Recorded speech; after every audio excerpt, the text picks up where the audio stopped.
The next item under my report is a presentation from our sustainability coordinator.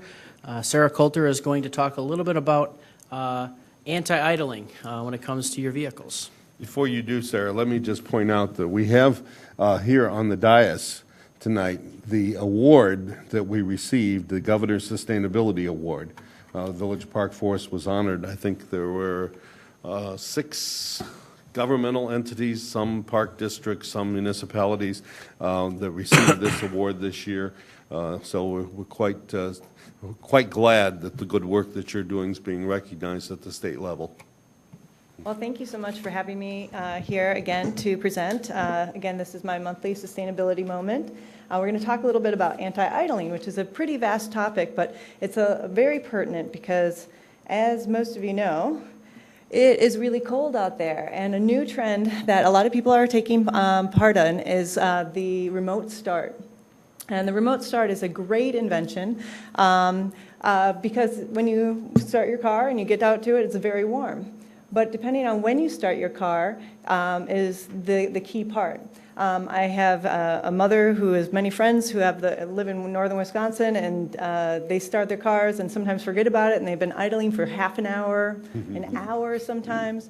And so I wanted to talk a little bit about the challenges with remote starts and kind of just bring everybody's awareness to when they click that button to get their car heated up, or when they go outside and get their car started, what kind of impact they have, as well as things that you can do to do a little differently. So we were told back in the day when we probably all started driving that warming up a car was very important for the engine, that you needed to have the oil heated to a certain temperature. You shouldn't really be driving very much. But now technology has changed. Technology now, cars can actually start and drive immediately. And AAA and car manufacturers actually recommend that you do drive relatively a short period after you start your car, but go at slower speeds. And that will actually warm your car up faster than actually idling. Also, the type of parts that our cars are made with now, and the technologies, they don't require the same type of lubricant, or the type of oils we have now are higher quality, and so it's not the same type of equipment that they were, that cars were made in the 80s, the 70s, 80s, 90s.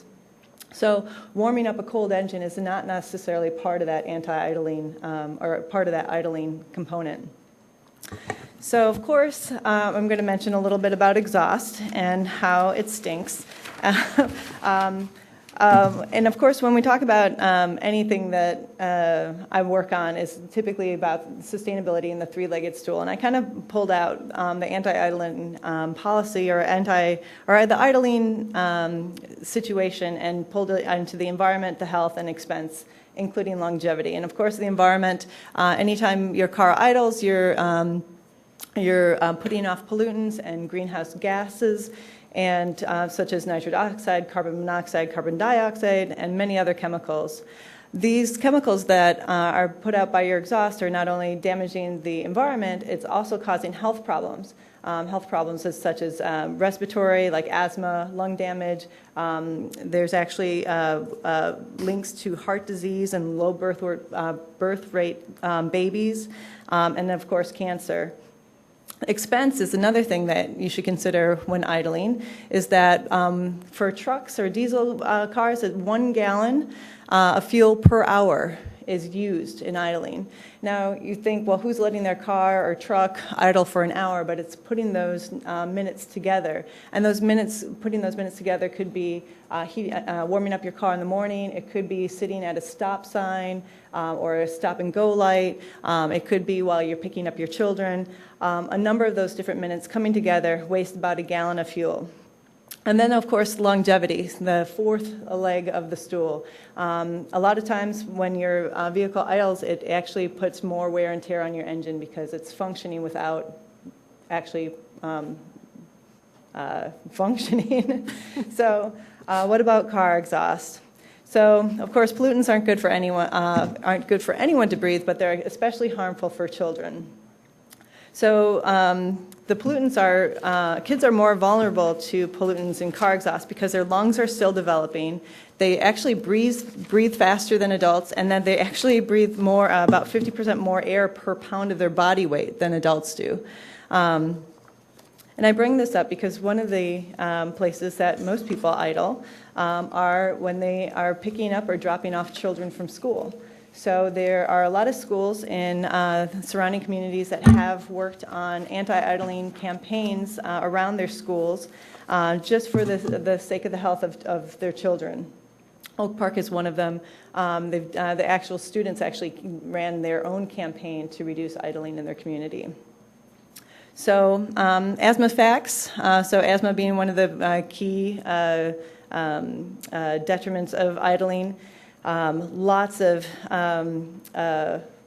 statistics here on asthma. But what is the connection between asthma and car exhaust? Because most people think of asthma as like indoor air pollutants and whatnot. So interesting enough that car exhaust hurts kids almost as much as secondhand smoke. So car exhaust contributes about 14% to asthma conditions, and secondhand smoke between 4 and 18%. So in some cases, car exhaust has a bigger effect on children's asthma as does secondhand smoke, which is pretty alarming. So I have to put a graph in here. So is idling important? So the average person idles about 5 to 10 minutes every day.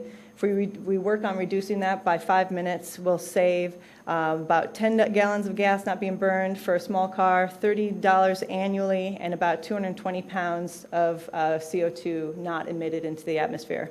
And of course, if you have a bigger truck, those savings go up and that amount goes up as well. But what does that actually mean in the big picture? So if you think of the entire United States, over 3.8 million gallons of gas could be saved, 40,000 tons of carbon emissions not emitted each day. So of course that gets into the billions and the millions of tons for the annual amount. So things to consider. If you're stopped for more than 10 seconds, turn off your engine. It actually takes, if you're idling for more than 10 seconds, it actually uses more fuel than restarting your car. So I know it may seem like if you're in the bank teller lane or in the drive-through for McDonald's, that seems kind of silly to just turn off your car and then turn it back on, but you're actually not using any more gas by turning it back on. There's a similar question with turning lights off. If you turn the light back on, it's going to take more energy to turn that light back on than actually leaving it on.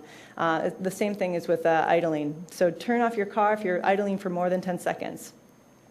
So another financial kind of tidbit here, that idling one car for 5 minutes per day can emit as many as 25 pounds of air pollutants, 260 pounds of carbon, and then 22.81 gallons of gas per year at $3.05 a gallon, which it currently is at Marathon, is almost $70 a year that you'd save if you reduce your car for 5 minutes per day. And then in the cold mornings, modern engines don't need to warm up. So next steps for the village are, what about village service vehicles? So the village owns a number of vehicles in their fleet, and there is an actual Illinois state law for large diesel vehicles, but we haven't gotten to that point yet. We're working on developing a policy for village-owned diesel vehicles.